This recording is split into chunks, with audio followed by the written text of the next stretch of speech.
যতদূর চোখ যায় শুধু বালি আর বালি, কিন্তু সেই বালিতে যেন ফুটে উঠেছে বিশ্বকাপের সবচেয়ে কাঙ্ক্ষিত মুহূর্ত।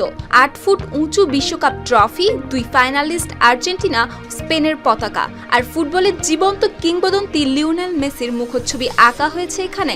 তবে অবাক করার মতো তথ্য হলো ১, ২ কিংবা ৩ কেজি নয়, প্রায় ৭ টন বালি দিয়ে গড়া হয়েছে এমন অনন্য শিল্পকর্ম।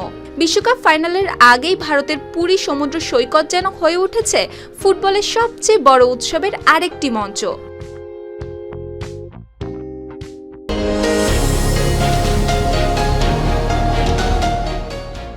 চার বছরের অপেক্ষার শেষ প্রহর, আর মাত্র কিছু সময় পরেই বিশ্বের কোটি কোটি চোখ থাকবে একটি ট্রফির দিকে। তবে সেই লড়াই শুরুর আগেই এই শিল্পী বালিতে ফুটিয়ে তুলেছেন ফুটবলের জীবন্ত কিংবদন্তি লিওনেল মেসির প্রতি তার নিখাদ ভালোবাসা। ভারতের উড়িষ্যার পুরী সমুদ্র সৈকতে আন্তর্জাতিক খ্যাতিসম্পন্ন বালি শিল্পী পদ্মশ্রী সুদর্শন পট্টনায়ক উন্মোচন করেছেন ৮ ফুট উঁচু এ দৃষ্টিনন্দন বালি ভাস্কর্য। তার বালি শিল্প প্রতিষ্ঠানের শিক্ষার্থীদের সহায়তায় ৭ টন বালি দিয়ে তৈরি করা হয়েছে এসব শিল্পকর্ম।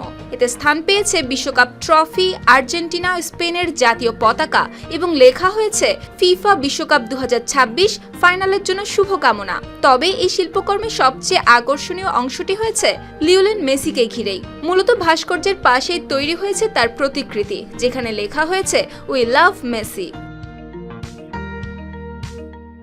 আর শিল্পী নিজেও স্বীকার করেছেন, পূর্ব ভারতের ফুটবল প্রেমীরা মেসির প্রতি বিশেষ অনুরাগী, তাই তার অসাধারণ প্রতিভা, ফুটবলের প্রতি নিষ্ঠাকে সম্মান জানাতেই এই বিশেষ শ্রদ্ধার্ঘ্য। তিনি আরও জানিয়েছেন, প্রতি বিশ্বকাপের সমাপ্তিতে 2 ফাইনালিস্ট দলকে শুভকামনা জানিয়ে একটি বিশেষ ভাস্কর্য তৈরির চেষ্টা করা হয়।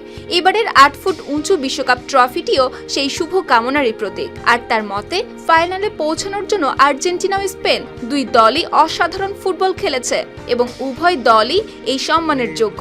Because you know, eastern part of India is very crazy about the football. Supti Roy, RTV।